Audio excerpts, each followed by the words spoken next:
Hello दोस्तों, मैं हूँ पाशा शिरवी और आज का आपके इस वीडियो में स्वागत है। तो ये हमारा है आधुनिक भारत का इतिहास, जो कि हिस्ट्री का सेकंड पेपर है। उसका नाम है आधुनिक भारत का इतिहास, उसी पे लेक्चर है और आज हमारा सेकंड लेक्चर है। और इसमें हम बात करने वाले हैं भारत में यूरोपीय शक्तियों का प्रवेश किस प्रकार हुआ। और इसे आप सेकेंड लेक्चर भी बोल सकते हो, सेकेंड क्लास भी बोल सकते हो। ठीक है, तो हम पढ़ते हैं आगे का।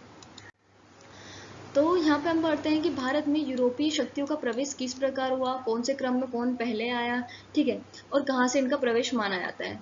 तो यूरोपियनों का प्रवेश वास्को डी गामा से माना जाता है। उसके बाद डच, फ्रांसीसी और अंग्रेजों का आगमन हुआ। तो सबसे पहले कौन आया था भारत में? तो पहले आया था वास्को डी गामा आया था। ठीक है, वास्को डी गामा को क्या था, भारत का भारत की खोज किसने करी है? तो हम बोल सकते हैं वास्को डी गामा ने करी है। अब हम आगे देखते हैं पुर्तगालियों का भारत आगमन। तो सबसे पहले यूरोपियन शक्ति जो भारत में आई है उसका नाम है पुर्तगाली। तो क्या होता है, पुर्तगालियों का भारत आगमन पहले आया वास्को डी गामा। मैंने यहाँ पे शॉर्ट पॉइंट लिखे हैं, आप इसको आपके लैंग्वेज में अच्छे से लिख सकते हो, क्योंकि आप शॉर्ट पॉइंट में लिखोगे आपको याद रहेगा, तो आप एग्जाम में अच्छे तरीके से लिख सकते हो। तो पहले आया कौन आया था? वास्को डी गामा आया था, समुद्री मार्ग से आए थे। और क्या था, 20 मई 1998 को भारत के पूर्वी तट कालीकट पहुंचा था। ठीक है, फिर यूरोपियों का समुद्री मार्ग से आना जाना शुरू हो गया था। कालीकट तथा कोचीन में यूरोपीय कोठियां बना ली थी। कहाँ इन्होंने यूरोपीय कोठियां कहाँ बनाई थी? कालीकट तथा कोचीन में बनाई थी। ठीक है, फिर क्या आता है, डचों और अंग्रेजों से संघर्ष और कुछ अन्य कारणों से पुर्तगालियों का जो ज़्यादा दिन तक क्या होता, ज़्यादा दिन तक इनका व्यापार क्या भारत में नहीं फैल पाया, और ये ज़्यादा दिन तक भारत में टिक भी नहीं पाया। तो बाद में इनका वर्चस्व का दमन, दीव और गोवा तक सिमट कर रह गया। ये ऐसे यूरोपवासी हैं जो सबसे पहले भारत आए और सबसे लास्ट में भारत से जाएंगे। तो ये कहाँ पर थे इतने दिन से? गोवा तक।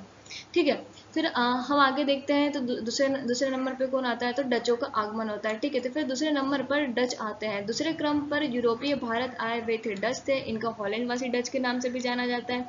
फिर 1605 में आए दक्षिणी पूर्वी एशियाई देशों में व्यापार करते थे। जो डच थे ना, वो क्या करते थे, दक्षिण पूर्वी एशियाई देशों में क्या करते थे, व्यापार करते थे। सूरत और चिंसुरा, कासिम बाजार, पटना, कोचीन आदि में अपनी बस्तियों का निर्माण किया था। फिर क्या था, डचों ने पुर्तगालियों से संघर्ष किया था और उनको खदेड़ दिया था। और बाद में क्या था, अंग्रेजों ने डचों को। ठीक है, अब नेक्स्ट स्लाइड पे चलते हैं। फिर हम बात करते हैं तीसरे नंबर पे किसका क्रम आता है? तो फ्रांसीसियों का भारत आगमन। ठीक है, पहले पुर्तगाली आए, फिर डच आए, अब कौन है? फ्रांसीसी आ रहा है। ठीक है, फिर क्या होता है, 1964 में फ्रांस दिखेगा नहीं आपको, इसको इरेज कर देते हैं। तो 1964 में क्या होता है, मतलब कहते सॉरी 1900 बोल रही हूँ मैं, 1664 में क्या होता है, फ्रांस की फ्रांसीसी ईस्ट इंडिया कंपनी का आगमन हुआ। सूरत कहता है पांडिचेरी और कहता है माही मछलीपट्टनम कालीकट को अपना व्यापारिक केंद्र बनाया था। फ्रांसीसियों ने अंग्रेजों की तरह भारत की राजधानी में घुसपैठ का प्रयास किया था। देखो, फ्रांसीसियों ने भी क्या किया था, ट्राई किया था भारत की राजधानी मतलब राजनीति में आने का, पर इनसे हो नहीं पाया। ठीक है, जैसे कि अंग्रेजों ने सफलतापूर्वक अपने यहाँ राजनीतिक सत्ता स्थापित कर ली थी, वैसे फ्रांसीसी ने ट्राई करा था, पर इनसे हो नहीं पाया। ठीक है, जिसके फलस्वरूप इनको अंग्रेजों से व्यापक संघर्ष हुआ और उसमें परास्त होकर उन्हें भारत से जाना पड़ा। अब जो लास्ट नंबर पे आता है और जो फोर्थ नंबर पे हम देखते हैं,